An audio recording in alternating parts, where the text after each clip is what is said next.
Hello and welcome. This is the Climate Voices podcast, and I'm your host, Omesa Mokaya. That the international community accepts with a very high confidence that the global climate is rapidly changing, and it understands its major causes, and it's fully cognizant of what needs to be done in order to reverse the cause.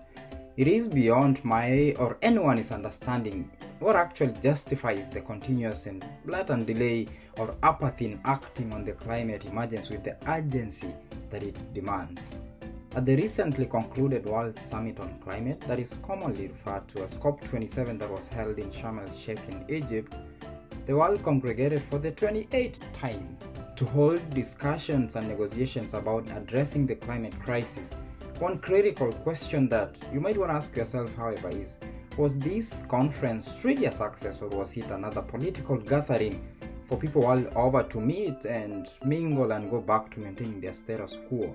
To answer this and address some other concerns of global importance that the world faces today, we are joined on the 5th episode of the Climate Voices podcast with Dr. Bright Nkrumah, who is a visiting assistant professor at the International Development, Community and Environment at Cork University. Before joining the IDC, he was a Lauder's Fellow at the Rachel Carson Center for Environment and Society at the University of Munich. Dr. Nkrumah also served as a scholar activist at the Global Change Institute at the University of Witwatersrand and Center for Human Rights at the University of Pretoria.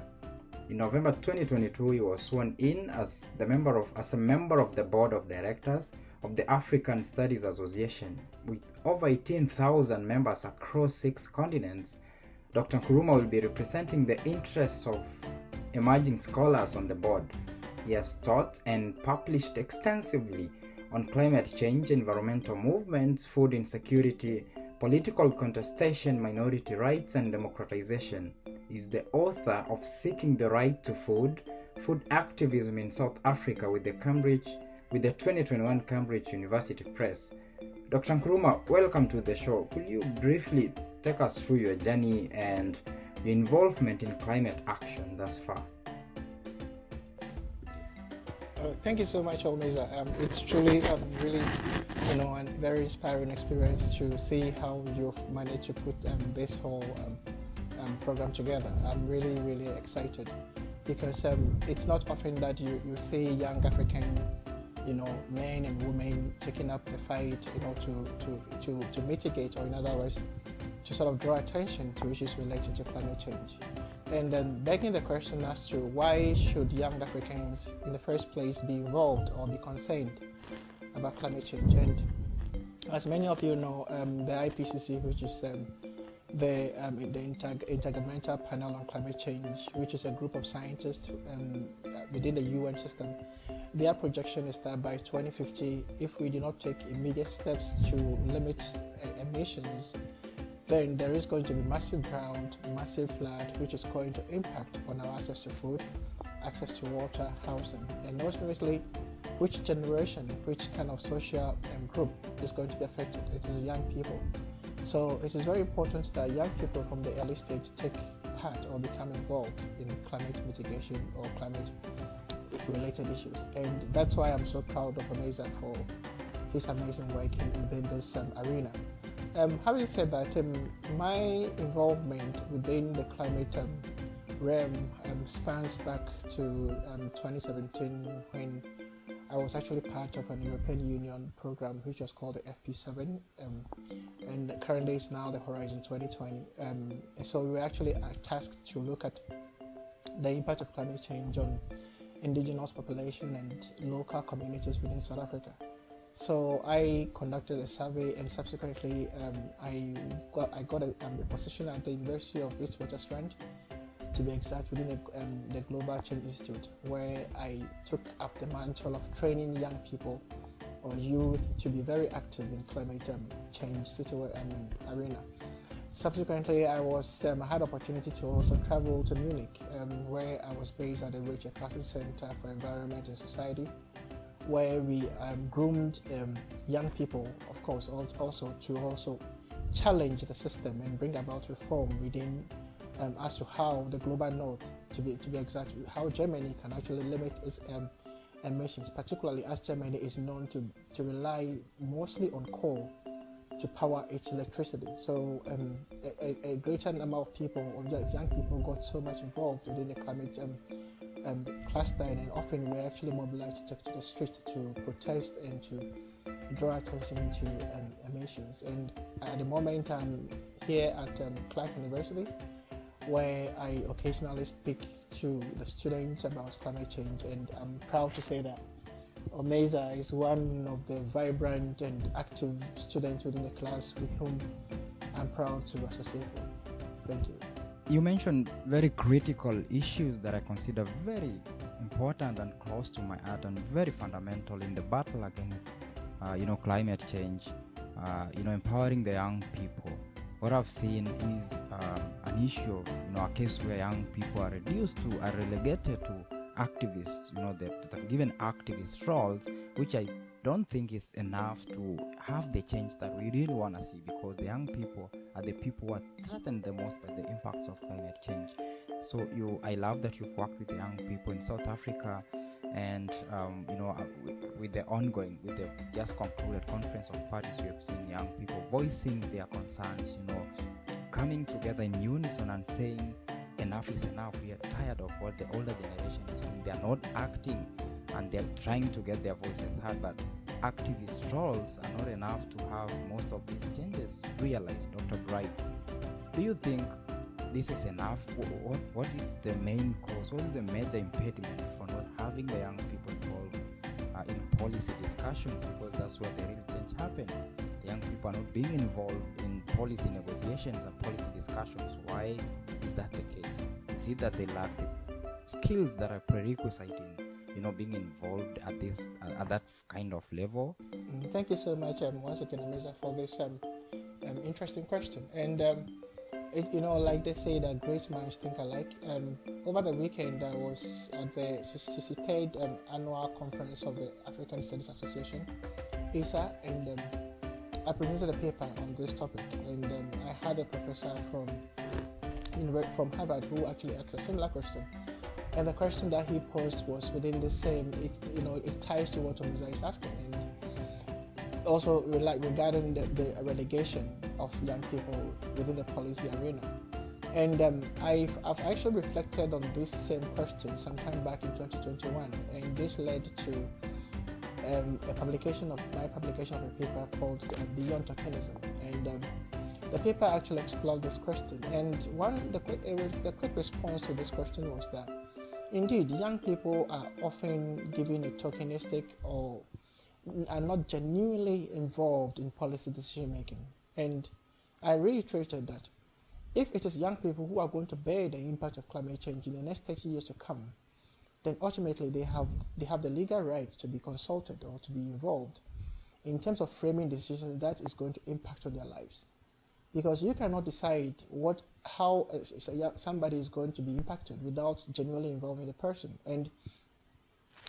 So in terms of trying to understand the nuances or the setback, there were many issues that actually came up to the fore. And I will encourage you to go back and read that paper, the Beyond Tokenism.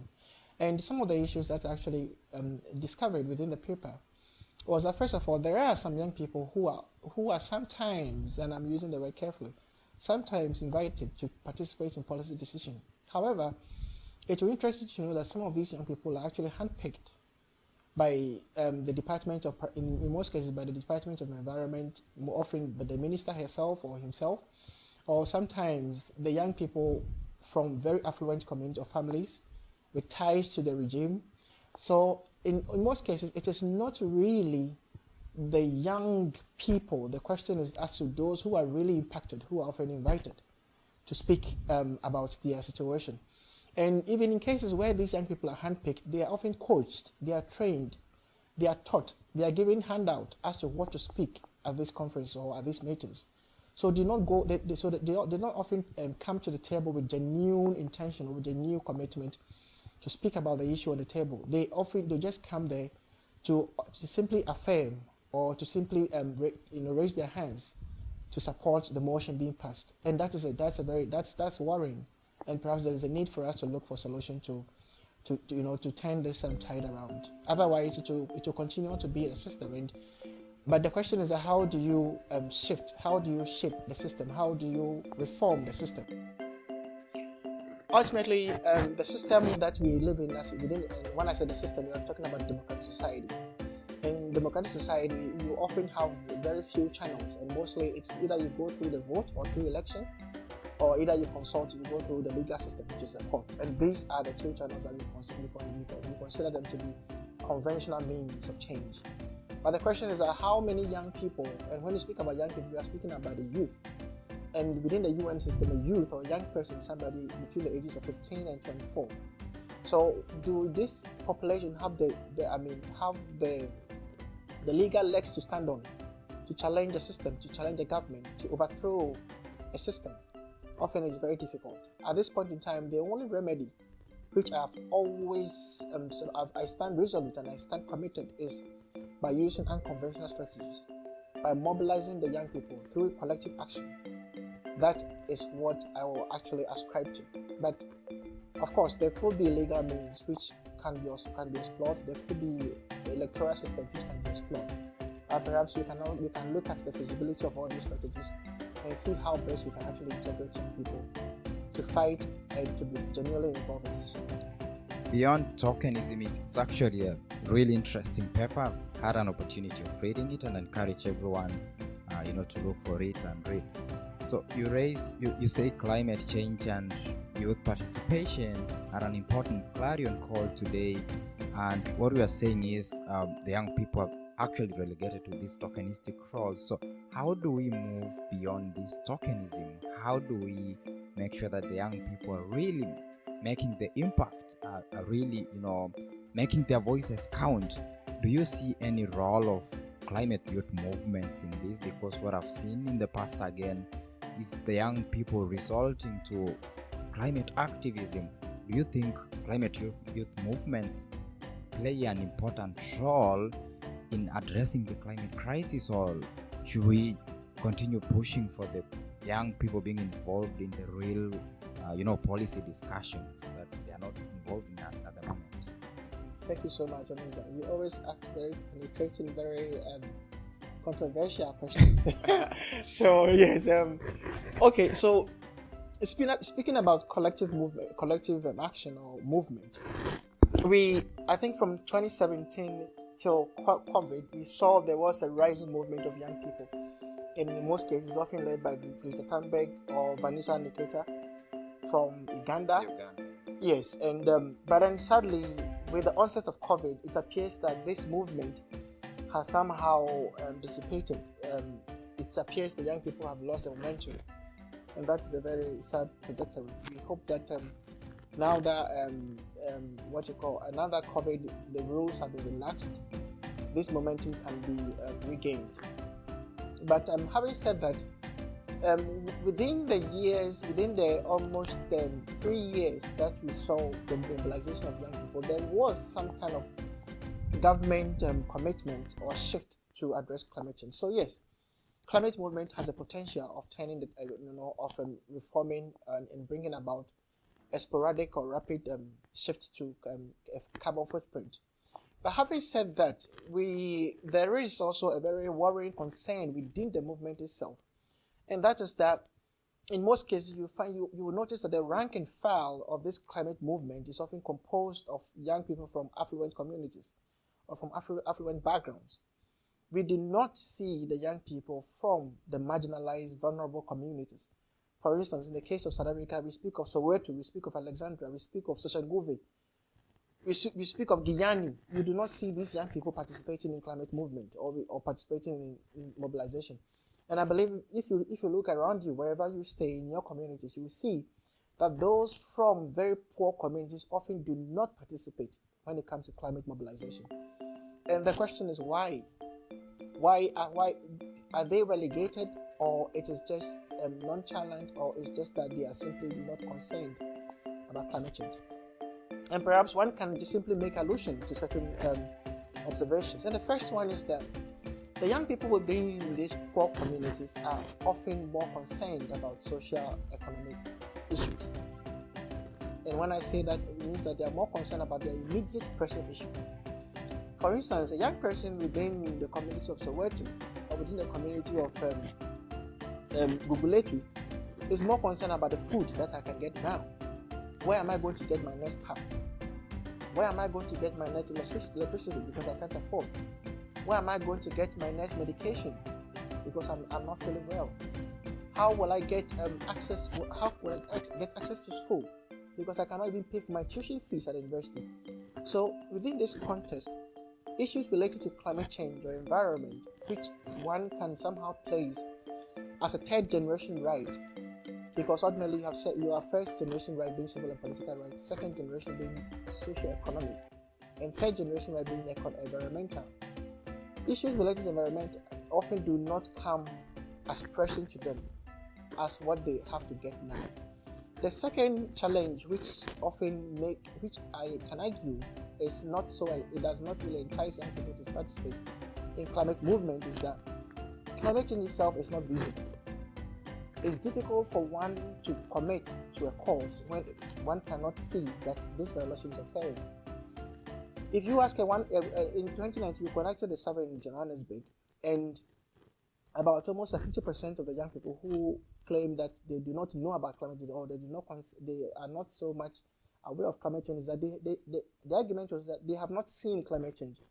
That perhaps if you can show them this is climate change, if you can prove to them this is drought, if you can prove to them that this flood is caused by climate change, then perhaps that would be a way for them to believe. And then the third aspect often relates to the denialist approach, and that is that there is a lot of denialism being paraded. That even when flood occurs, it's not simply because of climate change. And then ultimately, the final argument could be tied to the advancement of scientific technology. That ultimately, in future, even if climate change hits, or if there's a drought, there will be technological advancement to address this setback.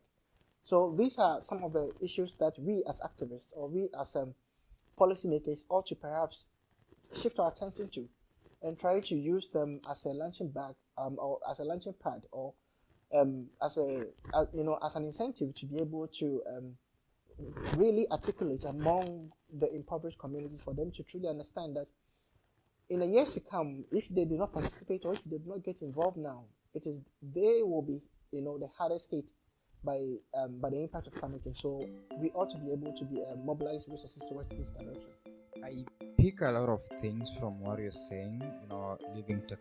Relying on technology to solve most of the environmental problems is what one Australian writer called John Dreiser calls Promethean approach, or Promethean environmental discourses that tend to rely on technology to solve most of the environmental issues that we are facing today, and which has actually not proven to be working efficiently, or if it works, it kind of leads to some unintended consequences that no one ever looks at. So, and when you're talking about some of these issues in South Africa, for instance, what I'm reading from that is a lot of social justice issues, a lot of human rights issues that are tied to this, and also like social injustices that societies face.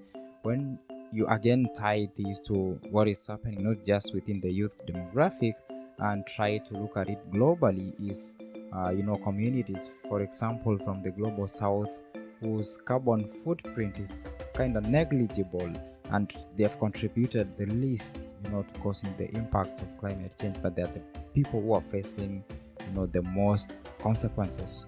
Do you think some of these communities, for example, from the small island developing nations, from the global south in general, from sub-Saharan Africa, from South America, who have done the least to cause the to contribute to climate change, taking equal measure with countries from the global north who did everything to cause this? Is it justice? Is this because again, climate justice is tied to human rights and is tied to social justice issues. Is it fair for these communities from the global south who also need to develop to catch up with the rest of the global north? Thank you, Omeza. This is a very in my culture in Ghana, there is a saying. They say that when a tree is stuck to a rock, its cutting is very difficult. You have to be careful when you're cutting the tree, because otherwise you may end up cutting into the rock itself. So What does that mean? I'll expand on this.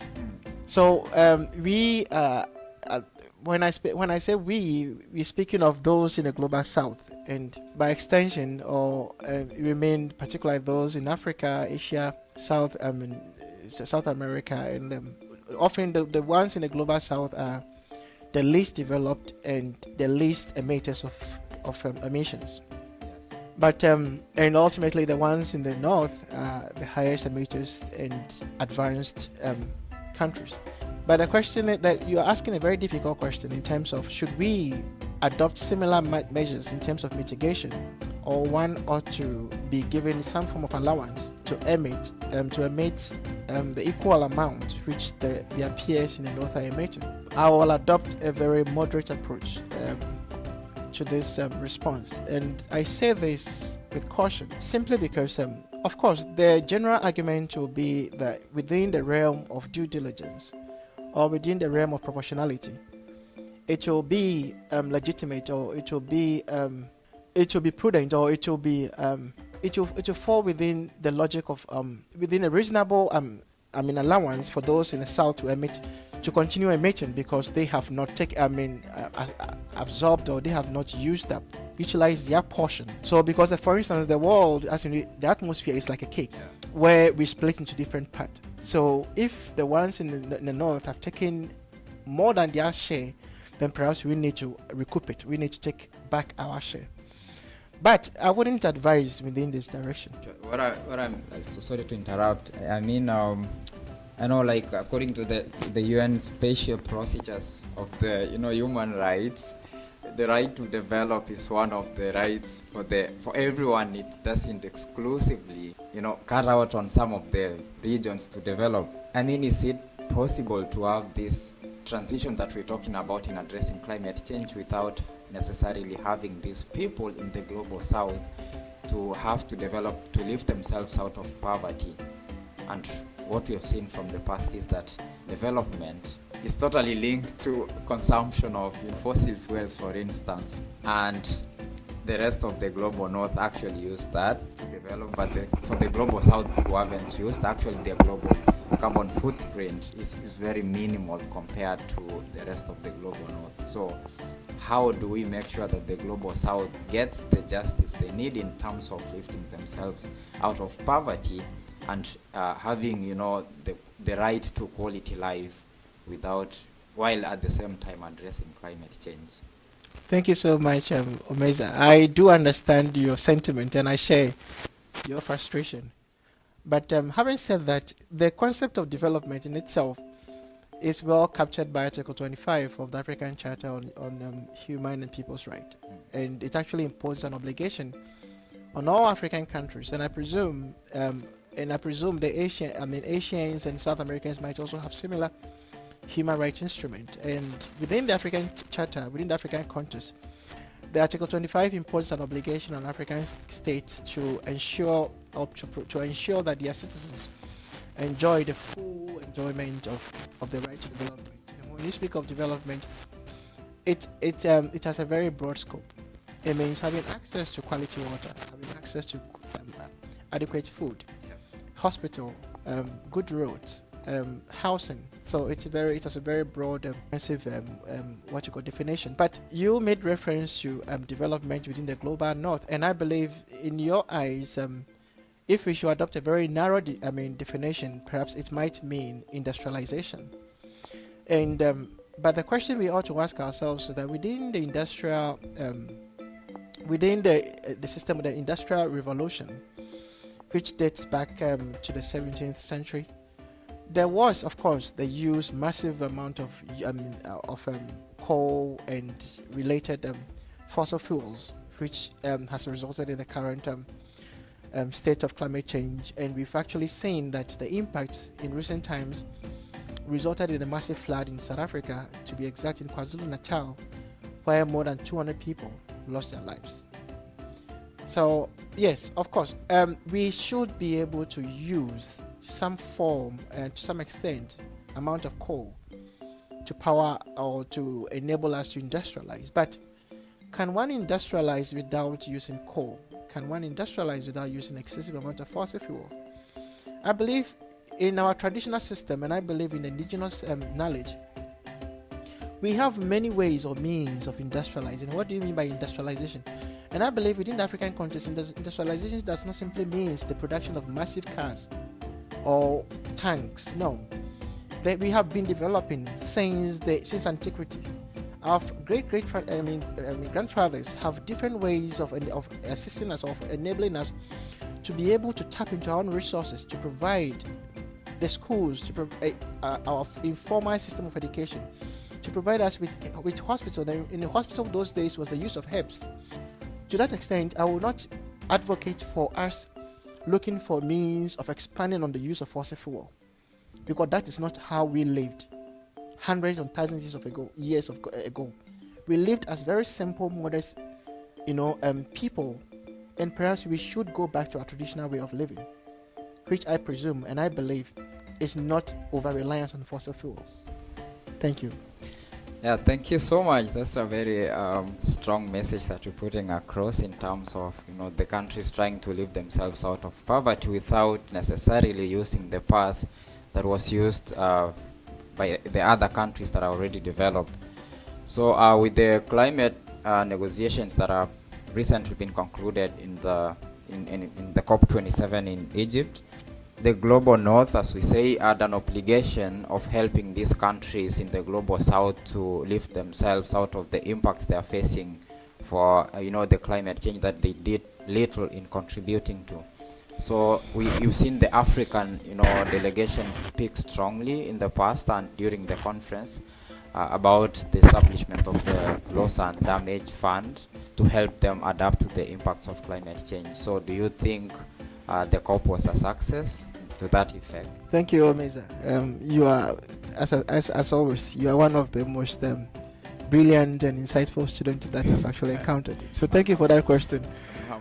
So the question of the loss and damage, yes, I actually applaud the elders for agreeing and for conceding to the establishment of this fund. But I'm still a bit skeptical about such a fund, and that's simply because perhaps there should have been talks more about mitigation rather than establishing funds to compensate. Because ultimately there was much talk about the loss and damage, but less about mitigation, which is very unfortunate.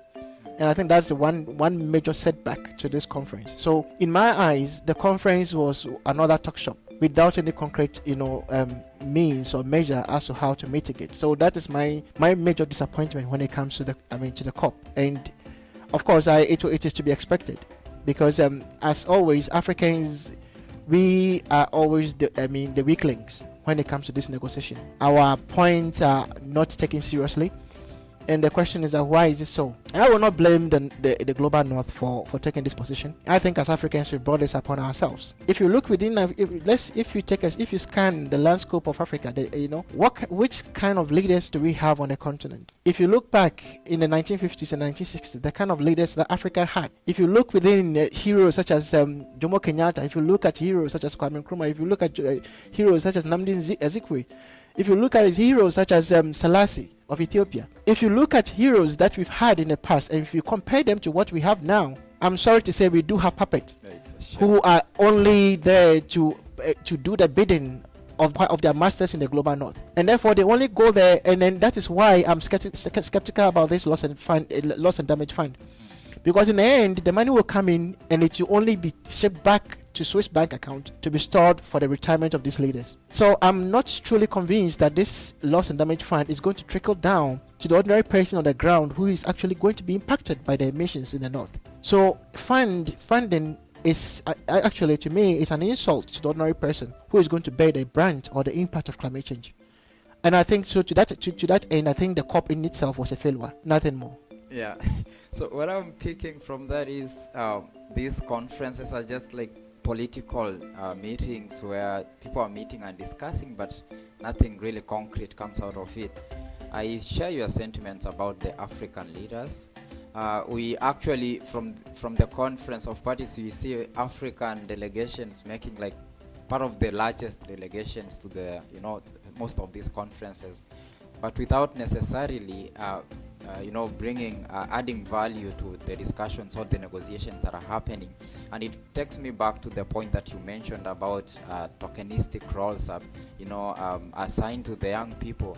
This is a case where we see governments from African countries carrying a lot of young people to the conferences to see that, or to appear that the young people are being involved, but actually they're just there to like spending taxpayers' money, a lot of money for a couple of weeks outside the country, but not necessarily negotiating for what is actually affecting the people.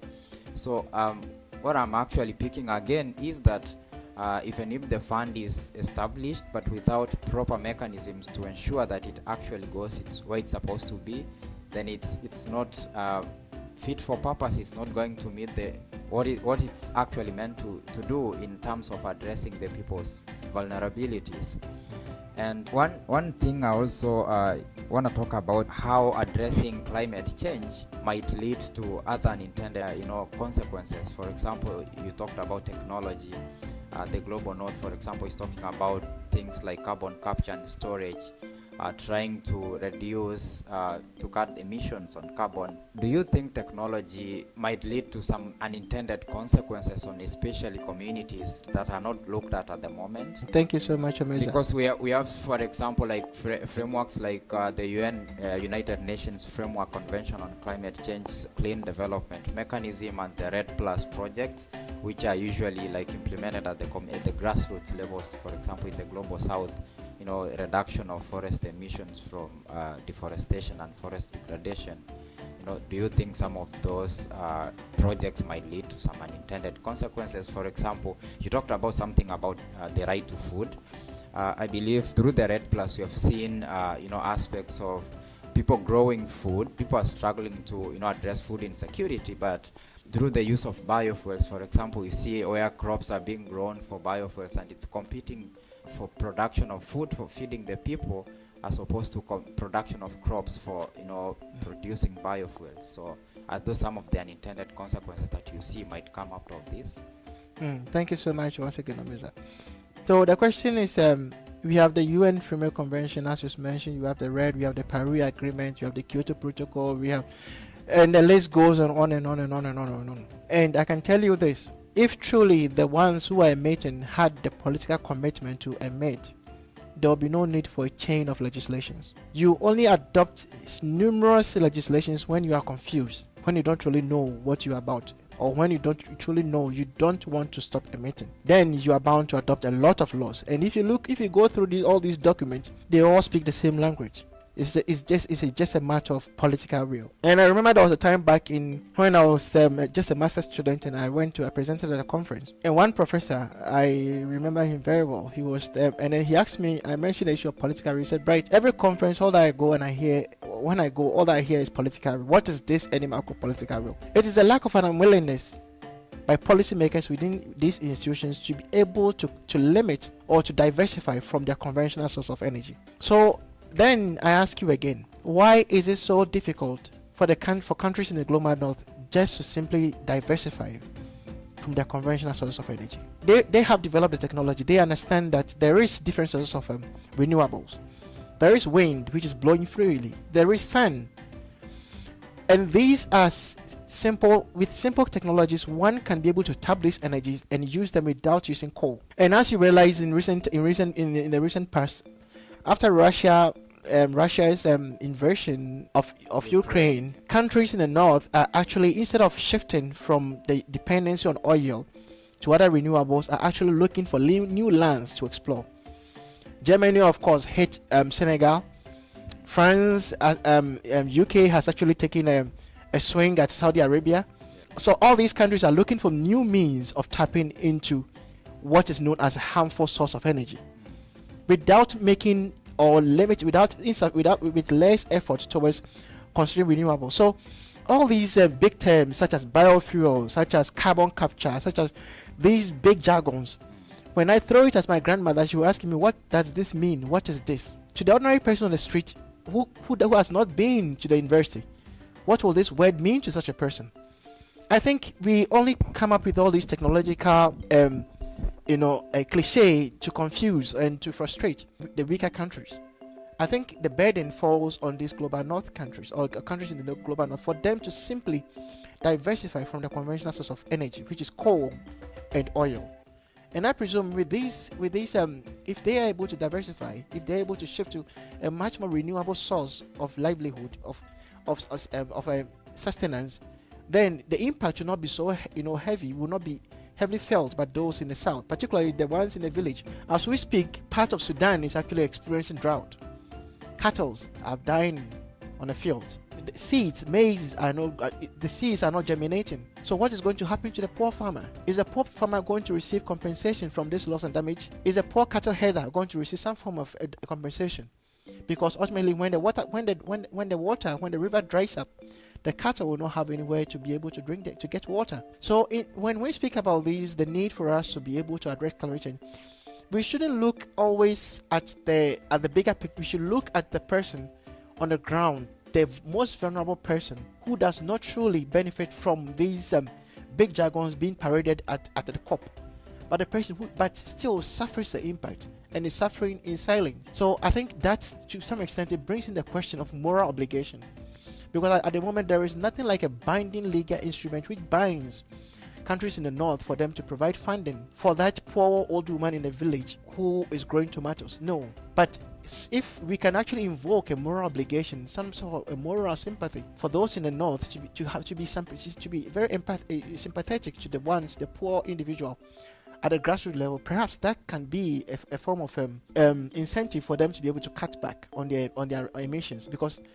as it stands now, that is the only means we can use, because there isn't any binding legal obligation for the countries in the north to cut back on their emissions. Yeah, I share your frustration about this. Actually don't like some of the text that is being used. For example, calling this fund a compensation fund rather than an adaptation fund, because I believe most of the African countries, or most of the countries that are actually negotiating for this fund, they were actually negotiating for a loss and damage fund to help them adapt to the impacts of climate change. So calling it compensation fund doesn't necessarily meet the purpose that is meant to achieve.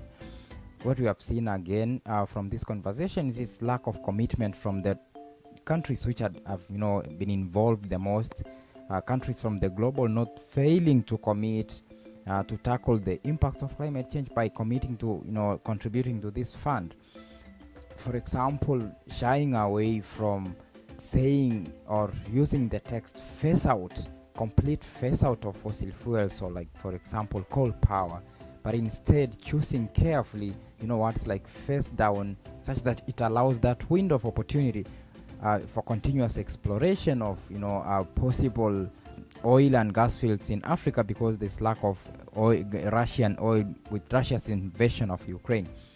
So as we speak, with the lack of commitment, the next venue for the next conference of parties is already decided. So with this lack of commitment, is it that the countries don't want to commit and once and for all deal with these issues and say we are moving forward and we are addressing the global goals that have been met of limiting warming to below 1.5 degrees above the pre-industrial level? So with this kind of lack of commitment, and also trying to hoodwink most of the countries from Africa through bilateral trade negotiations to continue exploring the dirty fossil fuels that the rest of the world is actually supposed to moving away from.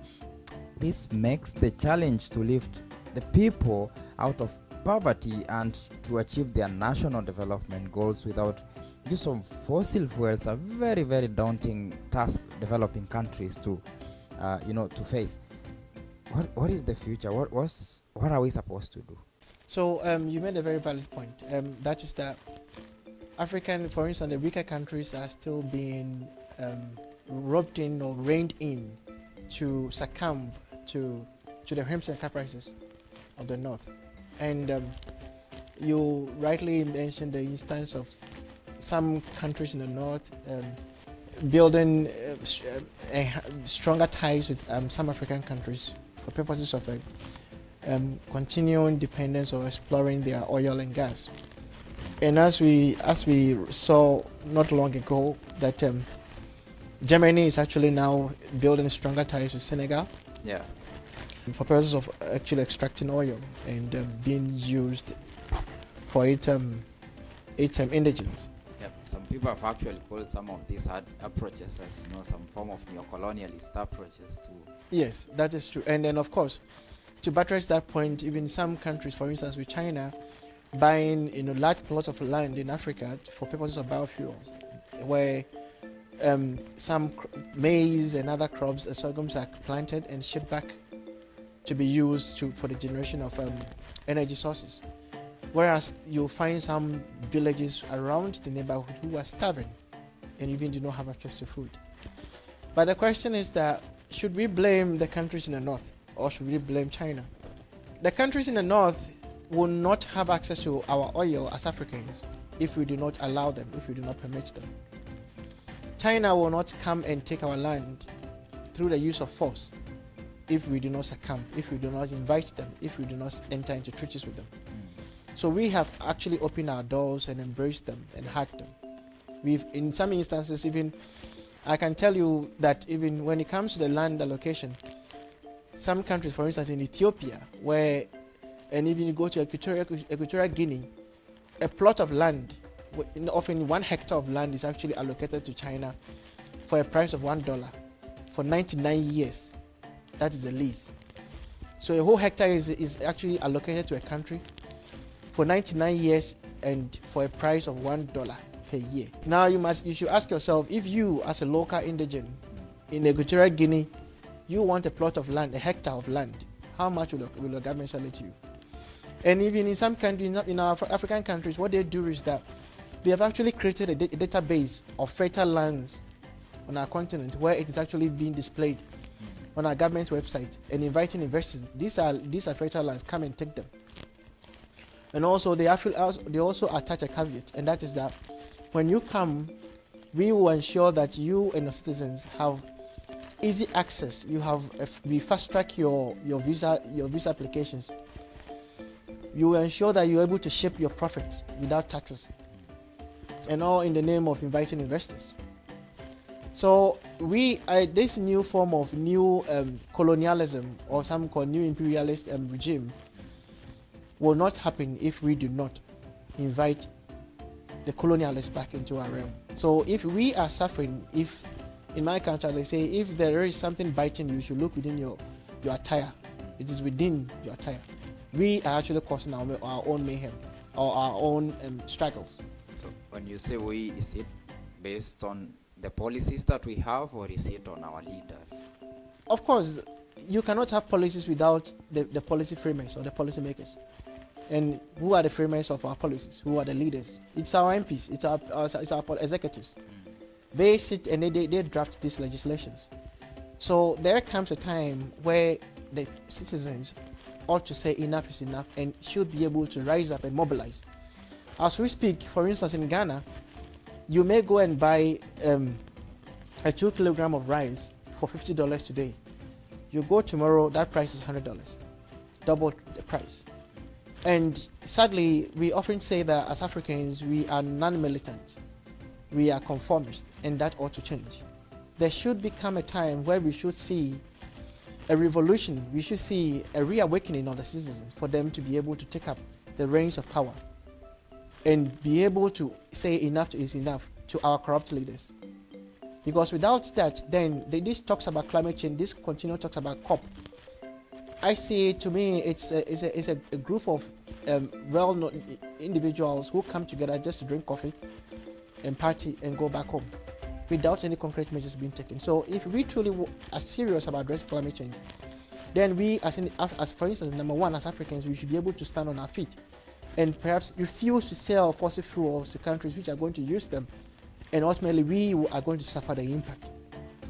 And I think so. It actually in the end it means that the onus lies on us if we are going to address climate change. Yeah, thank you so much. Yeah, what I'm seeing is in this is opportunities for young people. As we have seen, our leaders are not doing anything in addressing our challenges. Our future is very threatened, and we need to stand up and take the mantle from the old people who are actually failing us. So any young person out there who's feeling frustrated, just like myself, it's our time to take the mantle.